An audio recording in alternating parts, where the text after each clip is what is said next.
Hello, my dear students. Today we will discuss a very important topic of English grammar, and that is jumble words.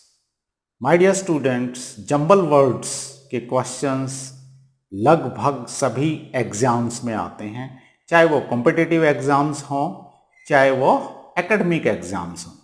तो आपको jumble words से sentence बनाना आना चाहिए। इसमें कुछ tips हैं, कुछ ट्रिक्स हैं जो आपको अगर आ जाएं तो जंबल वर्ड्स के सेंटेंस को बनाना आपका के लिए बहुत आसान बन जाता है। वो टिप्स एंड ट्रिक्स मैं आपको अब बताने जा रहा हूं। जंबल वर्ड्स का बहुत आसान क्वेश्चन होता है। आपको थोड़ा सेंटेंस फॉर्मेशन आपको देखनी होती है कि किस तरह से आपने सेंटेंस की फॉर्मेशन बनानी है। नॉर्मली सेंटेंस की फॉर्मेशन में कुछ नहीं होता है। सबसे पहले अगर सेंटेंस एक्टिव वॉइस में है तो सब्जेक्ट सबसे पहले, उसके बाद ऑक्सिलरी वर्ब या उनको हेल्पिंग वर्ब कहते हैं। हेल्पिंग वर्ब कौन कौन सी होती हैं? Is, am, are, was, were, has, have, had, shall, will, ये यूज होती हैं। और सब्जेक्ट नॉर्मली या तो सब्जेक्ट नाउन होता है या प्रोनाउन होता है। तो आपने जंबल वर्ड्स में ढूंढना है कि कौन कौन से वर्ड्स नाउन हैं और प्रोनाउन हैं, क्योंकि वही सब्जेक्ट बन सकते हैं। उसके बाद आपने हेल्पिंग वर्ब उसमें देखनी है। हेल्पिंग वर्ब के बाद मेन वर्ब देखनी है। मेन वर्ब बहुत ही आसान वर्ब होती हैं। जो भी हम एक्शन काम करते हैं वो मेन वर्ब में आते हैं। आपका सोना, खाना, पीना, रहना, जाना, आना, ये सारा क्या है? मेन वर्ब होता है। उसके बाद आपका लगता है डायरेक्ट ऑब्जेक्ट, उसके बाद इनडायरेक्ट ऑब्जेक्ट, उसके बाद आप सेंटेंस की सेंस को देखते हुए जो बाकी वर्ड्स बच जाते हैं, अगर आप इतना कर लेते हैं तो फिर कोई दिक्कत नहीं होती। यहाँ तक जो पहुँच जाता है वो आराम से जंबल वर्ड्स से करेक्ट सेंटेंस बना देता है। अब इनकी कुछ हम प्रैक्टिस करेंगे। प्रैक्टिस करने के बाद किसी भी तरह का आपके माइंड में कोई डाउट्स नहीं रहेगा, ये मैं आपको गारंटी देता हूं। जैसे फॉर एग्जांपल कुछ जंबल वर्ड्स हैं। Uppermost, earth, layer, soil, the, is, of, ये कुछ जंबल वर्ड्स हैं। इन जंबल वर्ड्स से आपने एक सिंपल सेंटेंस बनाना है।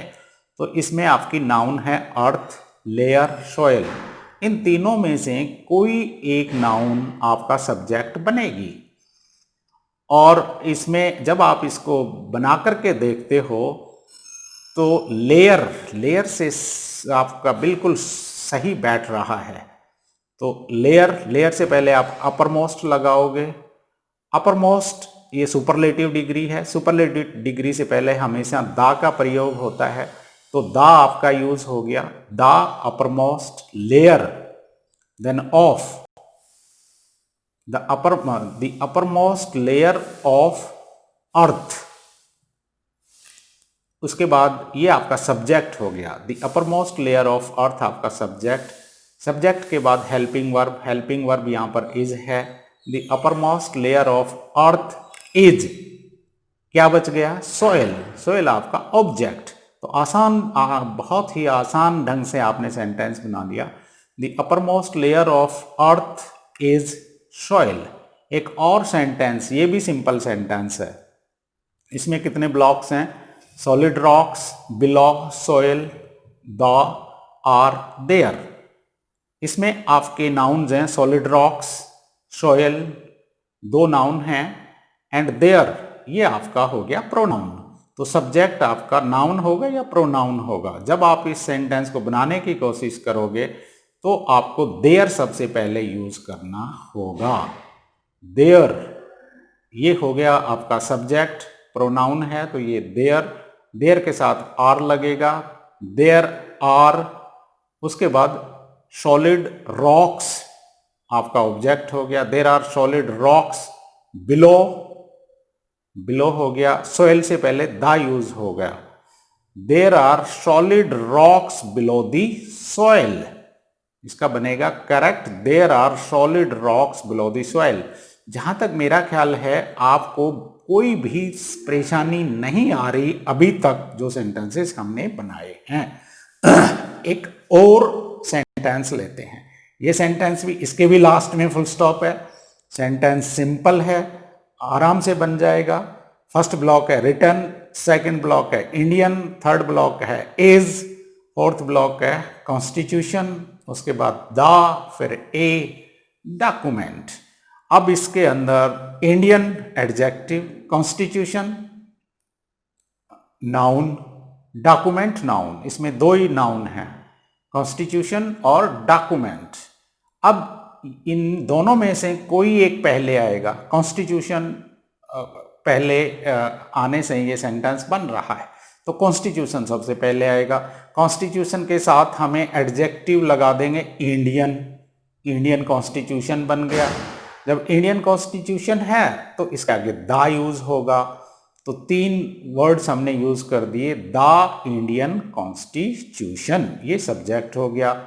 Helping verb is, the Indian constitution is, उसके बाद ए रिटर्न डॉक्यूमेंट, तो ये थर्ड में कोई प्रॉब्लम नहीं हुआ। उसके बाद फोर्थ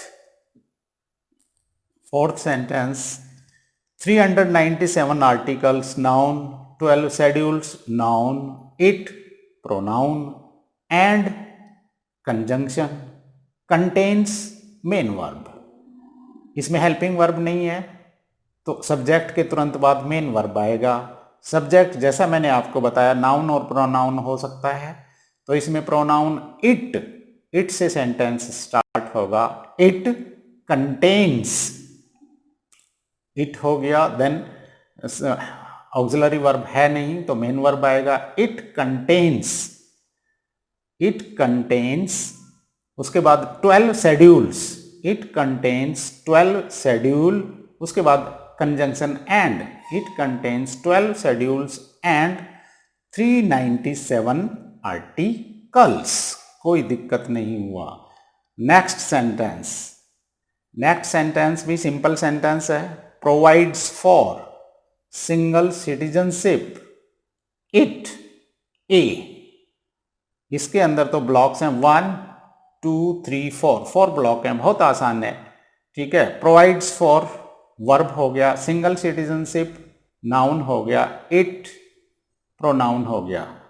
तो इट प्रोनाउन और नाउन से आपने सब्जेक्ट बनाना है, तो यहां पर इट प्रोनाउन से सब्जेक्ट बनेगा it, then verb provides for, it provides for, then a, it provides for a single citizenship. Then next sixth, ये भी सिंपल सेंटेंस है, लास्ट में फुल स्टॉप है, कोई दिक्कत नहीं, आराम से बनेगा। Oliver Twist work house in was born a, Oliver Twist was born in a work house, कोई दिक्कत नहीं हुई, बहुत आसान सेंटेंस। 7th सेंटेंस, इसके लास्ट में क्वेश्चन मार्क दिया हुआ है, do you where reside India in, आप भारत में कहाँ रहते हो, तो क्वेश्चन मार्क है, WH का वर्ड है इसमें वेयर, तो सबसे पहले WH का वर्ड आएगा वेयर, उसके बाद helping verb do, where do, then subject you, where do you, then verb reside in India, कोई दिक्कत नहीं।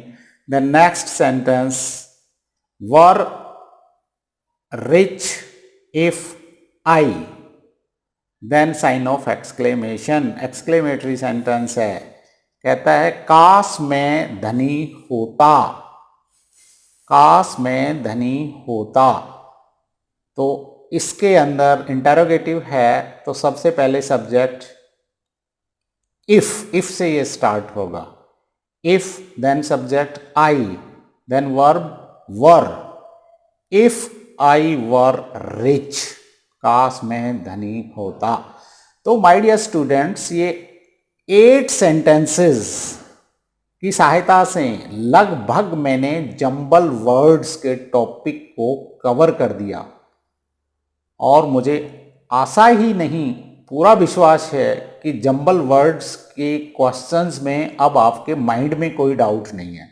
अगर फिर भी कोई भी डाउट है तो you can comment, you can ask me anything regarding jumble words. Jumble words के ऊपर मैं अब आपको प्रैक्टिस के लिए और वीडियोस भी दूंगा ताकि आपको कॉन्फिडेंस आपका बढ़े।